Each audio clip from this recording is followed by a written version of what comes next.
12 weeks of the season. Didn't have a QB1. They were down to their third string quarterback. They had offensive starters out. They had defensive starters out. They traded their best offensive player, and he still finished with a 500 record at 6-6. So a lot of people were disappointed that he didn't get the job, even though after hearing David Tepper's reasoning as to why Frank Reich got the job, I get where he's coming from. And Frank Reich is the franchise's first ever offensive-based head coach. And let's face it, they have not been good on the offensive side of the ball, even when the defense has shined. So I understand the hire, and I really think it just points to the discriminatory practices of the NFL as a whole, where it's the normal trajectory is offensive coordinator to head coach. The problem is there aren't a lot of Black offensive coordinators. So it's systemic in that regard. So you get a David Tepper who I don't think he's discriminatory, but the premise and the basis and the infrastructure of the NFL definitely has been when it comes to those head coaching jobs. Yeah, I agree with you. I do think, I agree too. That type of pipeline, because we don't see as many offensive coordinators that are Black. But I really like the staff that they're putting together. I'm a fan of Frank Reich. I mean, I'm a Maryland girl, so, he went to Maryland. I'm very well aware of his career. And then he's really putting together some guys that's going to make this team really look good offensively. Here's my question, though. Who's going to be the quarterback? Like, who is Carolina trying to get? Is it somebody in the draft? Are they looking for somebody in free agency? Are they looking for somebody into trade? And please do not say Lamar Jackson on this show. Thank you very much. But that's the biggest question mark, right? Because like you said, we saw what Wilkes did with essentially just guys, right? Baker Mayfield, Sam Darnold, PJ Walker, guys at this point. And I really think that they need a quarterback that can really try to push this. So what is in their cards for trying to fill that position? I think they're definitely going to have to draft their quarterback of the future. I know Matt Corral is still on that roster. It's unfortunate for him that he didn't get a true shot his rookie year, but this is the NFL and it's, school of hard knocks. And sometimes that window of opportunity just disappears. It's not fair, but it's football. I do think that they will try to trade up to get up from that number 9 position, because they're not going to get their guy at number 9. Not someone that can play right away. If they have to pick at number 9, I think Anthony Richardson is your guy, who I think has a crazy amount of upside, but he's not ready to go in and start immediately. He's more of a project, maybe a season 2, season 3. But I don't think they kick the tires on any more retread quarterbacks. I wouldn't. They're 0 for 3. You had Teddy Bridgewater come in. Then you had Sam Darnold. Then you had Baker Mayfield. Then you had to still resort to PJ Walker, who played the best out of all 3 of those quarterbacks last year. And I don't know that he's going to be on the roster this year. So I do think we see the Panthers try to move up. I'm not going to be, super overly optimistic about them getting to 1. I don't think they're going to be able to get to 1. You got Indy and you got Houston, who also need quarterbacks that are going to be jockeying for that number 1 position. I don't think the Panthers can pay to play. I think best case scenario for them as far as getting a quarterback in the draft, I think that if they're able to trade up maybe to 3 or 4, but I don't think they're getting to 1.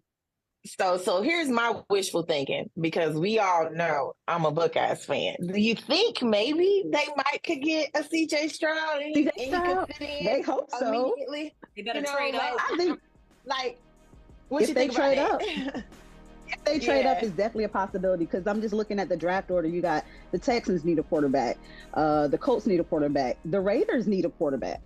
So they're going to have to hop up there to be able to take the second quarterback off the board, which could be Bryce Young, could be CJ Stroud, but those are going to be your top 2 quarterbacks off the board. And if the Panthers, they're going to barbecue a mildew. They got a lot of picks from that Christian McCaffrey trade. So they have some draft capital that they can play with, but I certainly think CJ Stroud is definitely a target for them, a high target.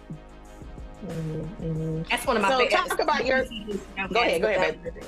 I apologize. CJ Stroud, to me, has the better. He's more pro ready to me. Anyway, in terms of like what the league is now, and I'm specifically talking. Bryce Young is too, but Bryce Young is traditionally pocket quarterback, and he's small. He's super small. CJ Stroud can at least move around. He's very athletic in that regard. So I think that would really be a good move for you guys. But you're definitely gonna have to move up to get him, because he ain't gonna be there. Definitely, he's not gonna be there at 9. He is. That's why I was like, I'm not gonna go ahead and sell no pipe dreams. He's not gonna be there at 9. I think that we may have a more clear indication of who QB 3 and 4 are after next week in Indianapolis and after seeing those guys perform the combine.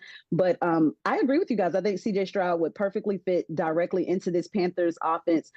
They were able to get the run game established last year, but I don't know if they're going to be able to bring Deontay Foreman back. So that's going to be another big part of their offense. DJ Moore still almost got to 1,000 yards because at the end of the day, DJ Moore can be out there playing with Aiden. My 7-year-old is his quarterback. He's going to get his yards. I'm Team Aiden. I'm going to tell you that now. I'm Team Aiden. Listen, he's going to get those yards. And Aiden would love to hear me say that, but he's going to get those yards. So I think when you pair him with Terrace Marshall Jr., who had a really good season, I think he's due a breakout season. He wasn't utilized too well during the Matt Rule era, but I think we see a change in that going forward with Frank Reich, especially with the quarterback that he's going to be able to bring in. Either Bryce Young or CJ Stroud can sling that thing, and Terrace Marshall is going to come down with it. If it's in his vicinity, he's coming down with the ball. So they have some pieces on offense, and just making the right decision at quarterback is going to determine whether this team is a wild card or a division winner, because the NFC South is there for the taking. There's no clear-cut winner. This is the year to do it. So either one of those guys fits into that. And again, the offensive line finally had some cohesion last year, but you got to bring back Bradley Bozeman. He's a free agent. So the Panthers have to lock down those key free agents that were able to move the needle for them last year. And I feel like the quarterback is the last missing piece. You drop him in there with Frank Reich, Thomas Brown, who I'm really, really excited about as the offensive coordinator. And this team has tremendous upside. I mean, I thought that they were a playoff team on paper last year. They just had some offensive ineptitude, with the quarterback shuffle, the quarterback carousel. And we're not going to talk about the Matt Rule era because he's almost like Candyman. We say his name too much, he's going to pop up on a podcast. It's either going to be him or his wife. You know what I'm talking about? It's going to be him or his wife that's going to pop up. You know what I'm talking about? With a burner account.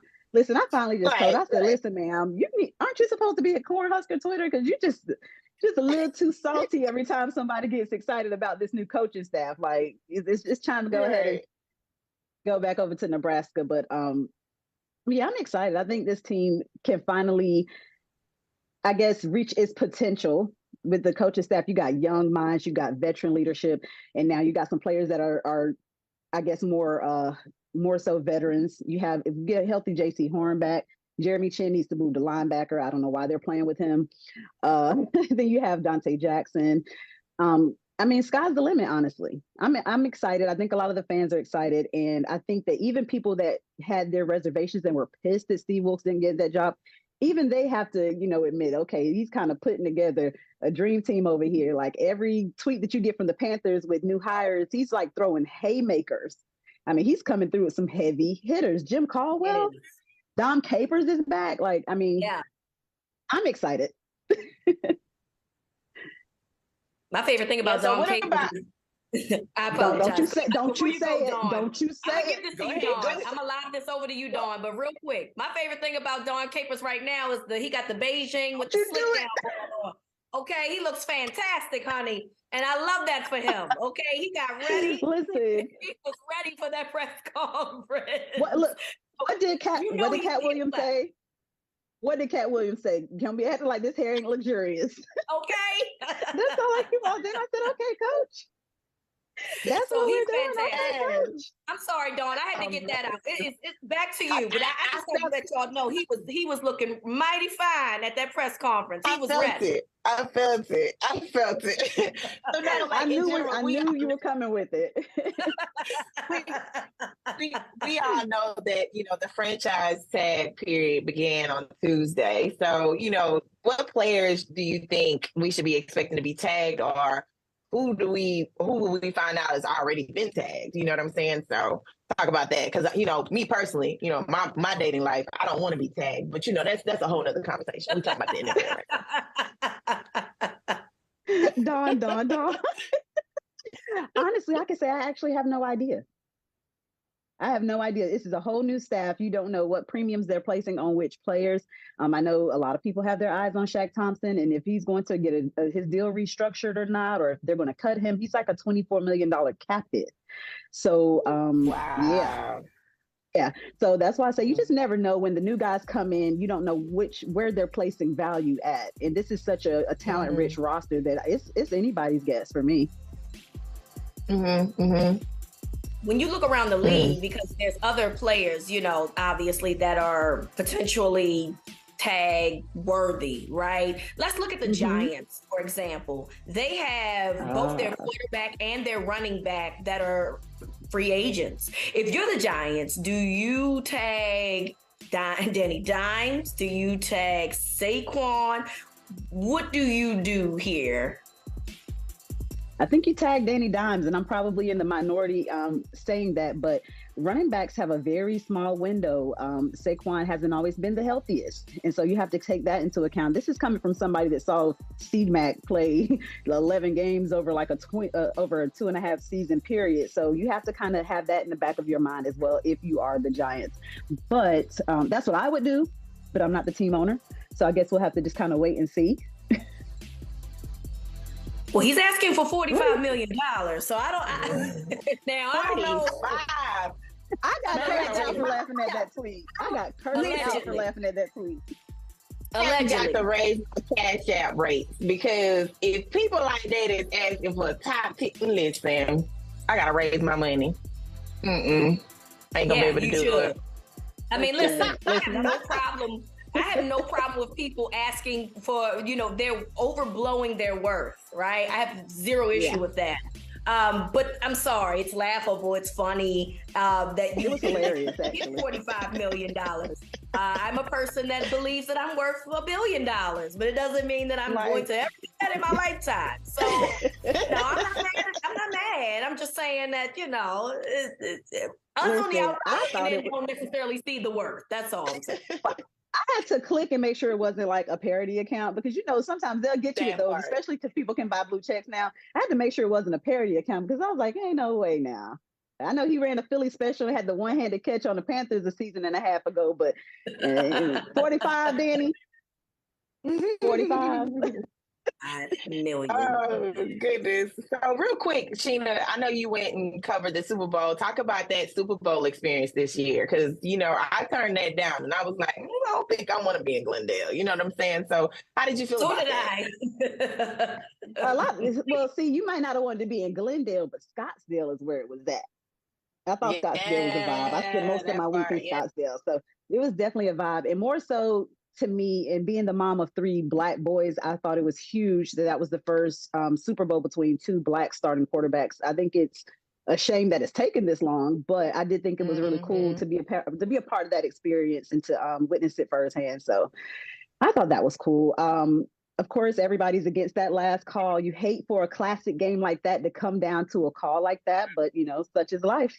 I thought it was a good game. I thought that, I mean, at the end of the day, Travis Kelce gonna score. He's gonna score. He's gonna dance. He might give you some stanky leg, the perk 10 dance. What they call it, the perky dance is what the kids said. It was some perk dance. I don't know what any of those dances are called. Perky dance. I have no idea. I sound like my mom. One of those old perky dances. But it was a good game. The jitty. What is it called? I don't know either. I don't know. The gritty. Okay, little... that's it. The gritty. Yeah. It's the greatest. Well, Sheena, you know left out the house.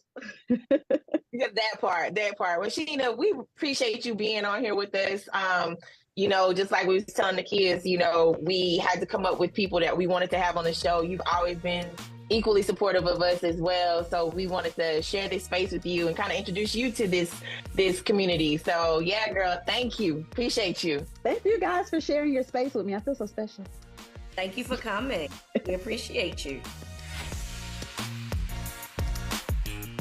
Hey, thank you for watching Brother from Another. If you haven't hit that subscribe button, go ahead and do that now. Don't forget you can catch us 3 to 4 weekdays on PeacockTV.com and on Sirius XM Channel 85.